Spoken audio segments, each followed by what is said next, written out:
Chapter 5. Now will I sing to my well-beloved a song of my beloved touching his vineyard. My well-beloved hath a vineyard in a very fruitful hill, and he fenced it, and gathered out the stones thereof, and planted it with the choicest vine, and built a tower in the midst of it, and also made a winepress therein. And he looked that it should bring forth grapes, and it brought forth wild grapes. And now, O inhabitants of Jerusalem and men of Judah, judge, I pray you, betwixt me and my vineyard. What could have been done more to my vineyard that I have not done in it?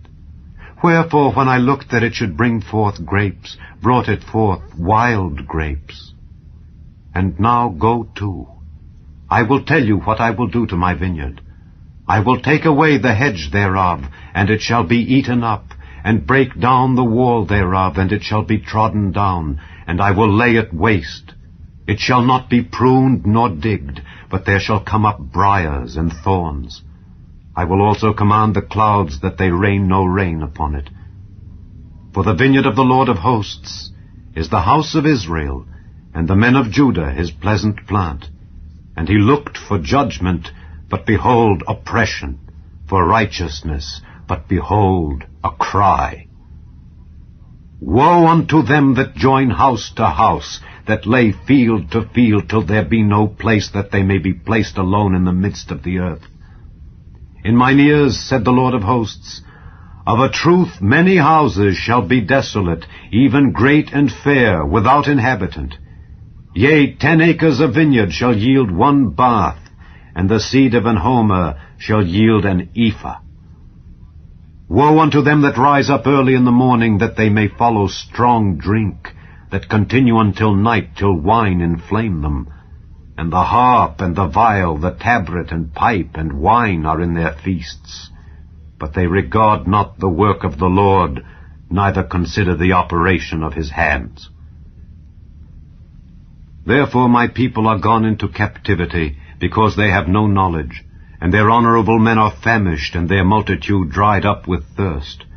Therefore hell hath enlarged herself, and opened her mouth without measure, and their glory, and their multitude, and their pomp, and he that rejoiceth shall descend into it. And the mean man shall be brought down, and the mighty man shall be humbled, and the eyes of the lofty shall be humbled.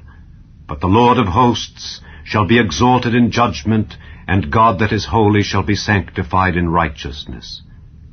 Then shall the lambs feed after their manner, and the waste places of the fat ones shall strangers eat.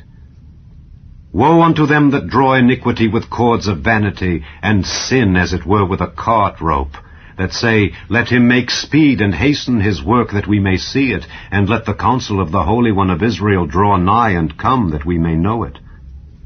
Woe unto them that call evil good and good evil, that put darkness for light and light for darkness, that put bitter for sweet and sweet for bitter.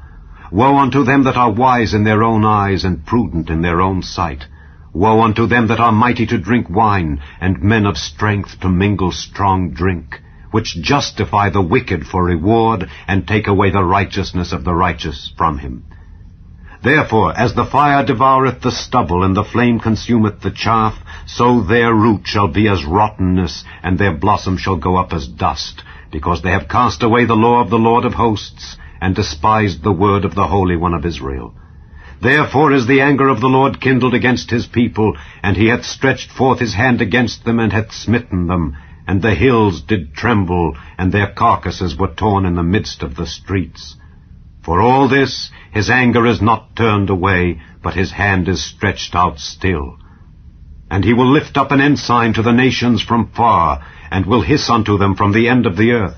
And behold, they shall come with speed swiftly. None shall be weary nor stumble among them. None shall slumber nor sleep, neither shall the girdle of their loins be loosed, nor the latchet of their shoes be broken. Whose arrows are sharp, and all their bows bent. Their horses' hoofs shall be counted like flint, and their wheels like a whirlwind. Their roaring shall be like a lion. They shall roar like young lions, yea, they shall roar, and lay hold of the prey, and shall carry it away safe, and none shall deliver it. And in that day they shall roar against them like the roaring of the sea. And if one look unto the land, behold, darkness and sorrow, and the light is darkened in the heavens thereof.